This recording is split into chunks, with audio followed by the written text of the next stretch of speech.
अहंबमक्तदा इपाक टीवी न्यूज़ना अदोंबु तरामना ओक्चरी।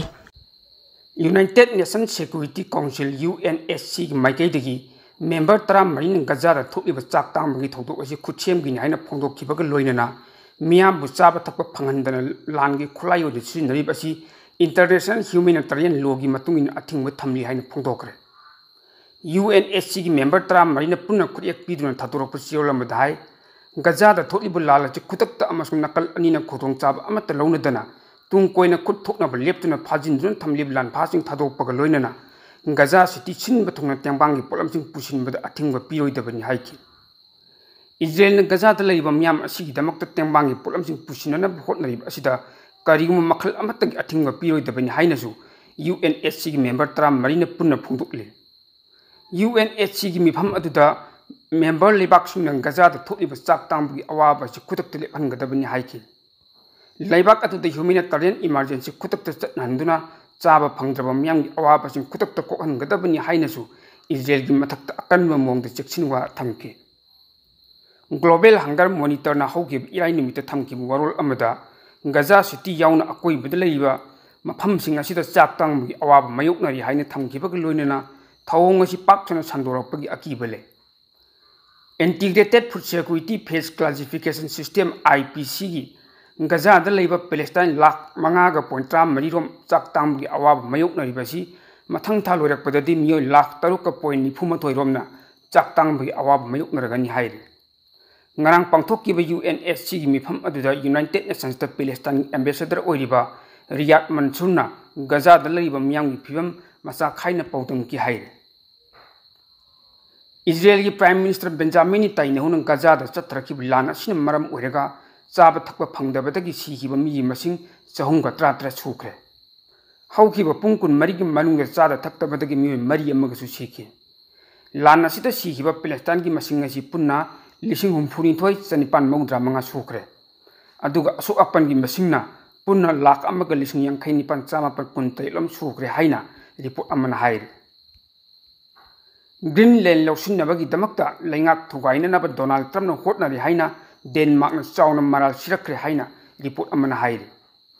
रिपोर्ट असिगी मतुंग इना मतौ करमना ग्रीनलैंड मु लौसिनगदगी हाइबगी अरोनबा लालोंग कया अमेरिकान यातुना लाखिबन। निंगसिंगबा याबदी हौखिबा था खरगी ममांगदा अमेरिका की प्रेसिडेंट डोनाल्ड ट्रम्प मसामकना ग्रीनलैंड लौसिनलगनी हाइना चाउना अकीहकं पीबा लैख्रबन। रिपोर्ट असिगी मतुंग इना ग्रीनलैंड हाइरिबा लम असि खानीगी ओइबा पोलमसिंग मरांग काइना ले। लोइनना लैबाक असिदा सुटलगे मियोय 53 रोम खक्तमक लैबा लैबाक अमनि। ग्रीनलैंड हाइरिबा लैबाक असि डेनमार्क की सेमी ऑटोनोमस की मनुंगचना लैबा लम अमनि।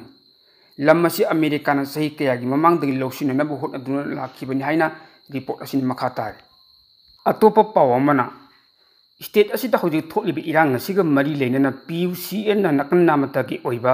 अरानबा पाउदु युमफम ओइरगा फोंखिबा रिपोर्ट अदुना मरम ओइरगा स्टेट असिदा शांति हंजिनबा होटबदा अवाबा खुदोंथिबा कया मायुक्नहनबदा नतना अचुंबा कयाबु खुदोंथिनबा होटनरि। मरम अदुना PUCL की मथक्ता खुराई की मियामना FIR फाइल तौरगनि हाइना खुराई केंद्र की MLA एल सुसिंद्रोना फोंदोकरे। PUCL ना फोंखिबा रिपोर्ट अदुगा मरी लैनना क्लब अमसुंग मियाम याउना खुराइदा पंगथोक्किबा मिफम अमदा MLA सुसिंद्रोना हाइ PUCL ना फोंखिबा रिपोर्ट अदुना थोक्लिबा थौदोक असि मैतै अमसुंग BJP ngakta तैसिनबा होटनबदा नतना मणिपुरबु मचेत कया थोकना थुगाइनबा सिंचेप थाबा अमनि हाइना लौइ। हौखिबा कुमजा 2023 की मे की तंग अहुमदा कुकी खुलाई पाइबसिंग अदुना तोरबुम बंगलादा मैतै की युम कया मै थातोखिबा मियोय कया अमना मिसि मिना थोनखिबदा नतना कुकी सिंग नमना तारिबा चुराचंपुर कांगपोक्पी अमदी तोंगान तोंगान मफम कयादा मैतै सिंग तलखिबा अदु PUCL की रिपोर्ट अदुदा अमत्ता याउदे। मरम अदुना हिरम मसिगी मतांगदा मरी लैनबा ऑथोरिटी सिंगना अकनबा मियेंग चंगफंग थोए। लोइनना खुराई केंद्र के मियामनसु PUCL की मथक्ता FIR फाइल तौरगनि हाइनसु MLA सुसिंद्रोन मखाताना फोंदोके। हिरम मसिगी मतांगदा इम्फालदा नुमित खुदिंगी फोंगिबा पाउची अम ओइरिबा सनालिबाग पाउचेगी एडिटोरियल कलमदा करी हाइरि हाइबदु यंगमिनसे। People's Union for civil liberties PUCL कौबा लुप अमन हौजिक मणिपुरदा थोक्लिबा इरांग असिगा मरी लैनना चेना 793 रोम पानबा लैरिक अम फोंखिबा अदु मियामना कुपना नैननिंगाय ओइ। मलेम की मिटमांगदा खुदम चंगदम लोइनना थोक्रिबा थौदोकसिंग अदुगी हौरकफम अमदी अतई थौदोक वाथोक कयागी चप चाबा डिजिटली ओइबा प्रूफ लेरबा थौदोकसिंग अदुबु कांगलुप प्रूफ अमदा तोंगसिनबा मानबा मोंगदा फोंखिबासि याम लेबक थीबनि मरम मदुना लेबाक इरांग थोखलिबा PUCL हाइबा लुप असि कनानो कना कनागा मरी लेने पर लुकनो अमदी PUCL ना फोंगदिबा रिपोर्ट असि करीदा इन्फम ओइरगा फोंगबु लारिकनो लुप असिन इंडिपेंडेंट पीपल ट्रिब्यूनल दा फोंगहिबा रिपोर्ट असि स्टेट असिता कदाई कदाई दा चटलगा मसक थोकपा अमदी इरांग असिगी हरकपा मयेक सिंगना खंगबा मियोइसिंदगी हक्थेंगना खुदम चंगदम यावबा रिपोर्ट सिंग लौदुना फोंगब्रा हाइबना चिंगबा अदु थिगटपगा लोइनना कुपना नैना होबा चुमगनी खल्ले नत्रगति लुप असिगी रिपोर्ट असिना वरोइसिन प्रकपा ngamdana लैब सेरक असिदा मणिपुरगी इरांग असिना स्टेट असिगी म्यामदा अनौब इनोट अमा पिदुना ममांगदा अमुक्ता थोखिदिबा मोंगी अनौब इहो अमा लाक्लोय हानिंगाय लेते मसिना मरम ओइरगा लेबाक इरांग थोखलिबा थौदोकसिंग असि चाउथोरक्त्रिङैदा लैंगाना कुपना थिगतुना थबुक लखटकदबनि सही असि हौखिबा अगस्त की तांग कुंदा PUCL ना फोंखिबा चना 793 पानबा रिपोर्ट अदुदा मपुंग ओइना हाइरिबा वफमदि कुमजा 2023 की मे की तांग अहुमदगी हौरलिबा मणिपुरी लाल असि इम्फालदगी हौरखिबनि इम्फालदा खुंदारिबा मैतैसिंना कुकीसिंग तकथोकननाबा युम कया मै थाब हौरकपदगी चुराचांपुर अमदि कांगपोकपिदा लैबा कुकीसिंगनासु इरांग हौरखिबनि स्टेट असिदा पाकछना पोपी पामी थारिबासि मैतै अमसु नागा फुरुपसिंगसु यावबगी मोंगदा हाइबा अमदि थोकलिबा इरांग असिदा अरामबाई टेंकोल अमदि मैतै लिपुन हाइबा वही कयासि सिजनरी ह्यूमन राइट्स थबक तौबनि हाइबा PUCL ना पुथोकलिबा रिपोर्ट असिदि मतम कयादगी हौना खुलाई पाइदुन सेपरेट एडमिनिस्ट्रेशन तालिबा मियात मिपुन लुटपाट कया फाबा पुनबा फाबा हाटपा मंगनबा अमदि अरानबु वफमदा फोंदोक्तुना लाक्लिबा कुकी नार्को टेरोरिस्टसिंग अमदि लालहौलुप असिगा मरी लेनरिबा सौगतलिबा कुकी जोसिंगना हाइदुना तलाक्लिबा अरानबु वफमनि हाइबसि मलेमगी मियामना खंगनरबनि समना हाइबदा कुमजा 2023 की मे तंग अहुंगी नुंथिलदा चुराचांपुर डिस्ट्रिक्ट की तोरबुंग कांगबाई फोकाक्चौ इखाइना चिंबा खुलाई मतिक चाना पाइबा कुकी जो सिंगी येलहोमी मैतै सिंगी मथक्ता युम मै थाखिबदु मलेमगी मियामना खंगना उनरिबा डिजिटली प्रूफ लैरबा थौदोक ngakतने हाइनिबा थौदोकसिंग अदु नेशनल मीडिया खक नतना इंटरनेशनल की ओइबा मीडिया फाउबन रेकॉर्ड तौनखि हाइरिबा मीडिया सिंग अदु नुमित खरनी की ममांगदी होने सेपरेट एडमिनिस्ट्रेशन तालिबा फुरुप सिंगी असिना नेक्तुन पुरखिबन थौदोक थोकपा होखिबा नुमित अदुदा इम्फालदगी इंडिया की वाइस प्रेसिडेंट इम्फालदा इंडिया की वाइस प्रेसिडेंट लाकपगा इरोइनना पामदबा थौदोक अमता थोखिबा लेते चिंगी उमंग वमंग पोकलबा मैतै पोपी पम्बी थाई हाइबसिसु अरानबनी मरम मदुन मैतै अमतना चिंगदा खुंदा लैताबा लम कया लैबा योनबसु याद्रगा कदाइदा कमदौना थागदोरिबनो पुनमक असिदा हेना नैनिंगा ओइरिबदि खुलाई पाइबा कुकी जोसिन इरांग असिदा माहिरोइ लिंथोइ nganbi amadi हेमजित हातखिबा 57 माउंटेन डिवीजन द थबक सुबा कमलबु हातखिबा अमदी जिरिबांगी जकुरोधादा पिकलिबा अंगांग याउना मियो तरुक तमथिना हातखिबा थौदोकसिंगी मतंगदा रिपोर्ट अदुदा पनदे अदुना नकल नामगी ओइबा रिपोर्ट फोंलिबा PUCL असि थिगतपा तंगाई फदि हाइबा वाफमजु इम्फालदा निमित खुदिंगी फोंलिबा पाउसे सनालेबा की एडिटोरियल कलमदा फोंलखिबा PUCL गा मरी लेनना इम्फालदा नुथिनगी से फोंग ओइरिबा पंदम पेपर की एडिटोरियल कलमदा करी हाइरी हाइबदु अमुक यंगमिनसे